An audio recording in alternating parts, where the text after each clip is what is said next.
محمد صلی اللہ علیہ وآلہ وسلم کے غلاموں کا کفن۔ عراق کا بادشاہ ملک فیصل گہری نیند میں تھا۔ اس نے خواب میں دیکھا کہ کوئی اس سے کہہ رہا تھا، ہم رسول صلی اللہ علیہ وآلہ وسلم کے دو صحابی دریائے دجلہ کے کنارے دفن ہیں۔ دریا کا رخ تبدیل ہو رہا ہے، پانی ہماری طرف بڑھ رہا ہے۔ حذیفہ بن یمان رضی اللہ تعالیٰ عنہ کی قبر مبارک میں پانی آ چکا ہے۔ شروع اللہ کے پاک نام سے جو بڑا مہربان اور نہایت ہی رحم کرنے والا ہے۔ ناظرین، اگر آپ نے ابھی تک میرے چینل کو سبسکرائب نہیں کیا تو جلدی سے سبسکرائب کر دیں اور بیل آئیکن کو بھی دبا دیں تاکہ اس طرح کی سبق آموز کہانیاں میں آپ تک پہنچاتا رہوں۔ جبکہ جابر بن عبداللہ رضی اللہ تعالیٰ عنہ کی قبر بھی نم ہونے لگی تھی، ہمیں یہاں سے نکال کر دریا کے کنارے سے کچھ فاصلے پر دفن کیا جائے۔ عراق کے بادشاہ نے یہ الفاظ خواب میں سنے لیکن ان کی طرف کوئی توجہ نہ دی۔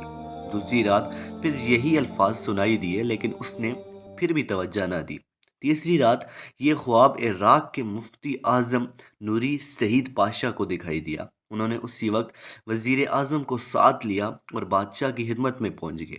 جب انہوں نے بادشاہ سے اپنا خواب بیان کیا تو بادشاہ چونکا اور بولا، یہ خواب تو میں بھی 2 بار دے چکا ہوں۔ اب انہوں نے مشورہ کیا۔ آخر بادشاہ نے مفتی اعظم سے کہا، پہلے آپ قبروں کو کھولنے کا فتویٰ دے، تب میں اس خواب کے متعلق عمل کروں گا۔ مفتی اعظم نے اسی وقت قبروں کو کھولنے اور اس میں سے نعشوں کو نکال کر دوسری جگہ دفن کرنے کا فتویٰ جاری کر دیا۔ اب یہ فتویٰ اور شاہی فرمان اخبارات میں شائع کر دیے گئے اور اعلان کیا گیا کہ عید قربان کے دن دونوں اصحاب رسول صلی اللہ علیہ وآلہ وسلم کی قبریں کھولی جائیں گی۔ اخبارات میں جو ہی یہ خبر شائع ہوئی تو دنیا اسلام میں بجلی کی طرح پھیل گئی۔ اخبارات کی دنیا اس خبر کو لے اڑی اور مزے کی بات یہ کہ یہ حج کے دن تھے۔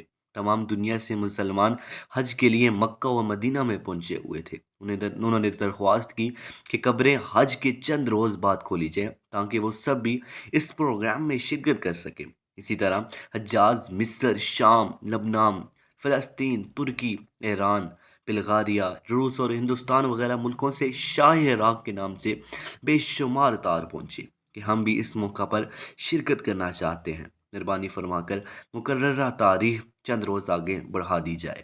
چنانچہ دنیا بھر کے مسلمانوں کی خواہش پر دوسرا فرمان یہ جاری کیا گیا کہ اب یہ کام حج کے 10 دن بعد کیا جائے گا۔ آخر کر وہ دن بھی آ گیا جب قبروں کو کھولنا تھا۔ دنیا بھر سے مسلمان وہاں جمع ہو چکے تھے۔ پیر کے دن دوپہر 12 بجے لاکھوں انسانوں کی موجودگی میں قبروں کو کھولا گیا۔ حضرت حذیفہ بن یمان رضی اللہ تعالیٰ عنہ کی قبر میں کچھ پانی آ چکا تھا، جبکہ حضرت جابر بن عبداللہ رضی اللہ تعالیٰ عنہ کی قبر میں نمی پیدا ہو چکی تھی۔ اگرچہ دریائے دجلہ وہاں سے 2 فرلانگ دور تھا۔ تمام ممالک کے سفیروں، عراقی حکومت کے تمام ارکان اور شاہ فیصل کی موجودگی میں پہلے حضرت حذیفہ بن یمان رضی اللہ تعالیٰ عنہ کی نیش مبارک کو کرین کے ذریعے زمین سے اس طرح اوپر اٹھایا گیا کہ ان کی نیش کرین میں رکھ دی گئی۔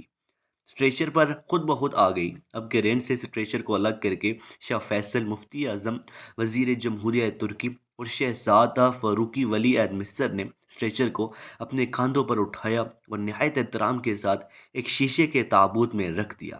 پھر اسی طرح حضرت جابر بن رضی اللہ تعالیٰ عنہ کی نیش کو نکالا گیا۔ دونوں نیشوں کی کفن بالکل محفوظ تھے، یہاں تک کہ داڑھی مبارک کے بال بھی صحیح سلامت تھے۔ نعشوں کو دیکھ کر قطعاً یہ احساس نہیں ہوتا تھا کہ وہ 1300 سال پہلے کی ہیں، بلکہ یوں گمان گزرتا تھا انہیں وفات پائے ابھی مشکل سے 2-3 گھنٹے ہوئے ہیں۔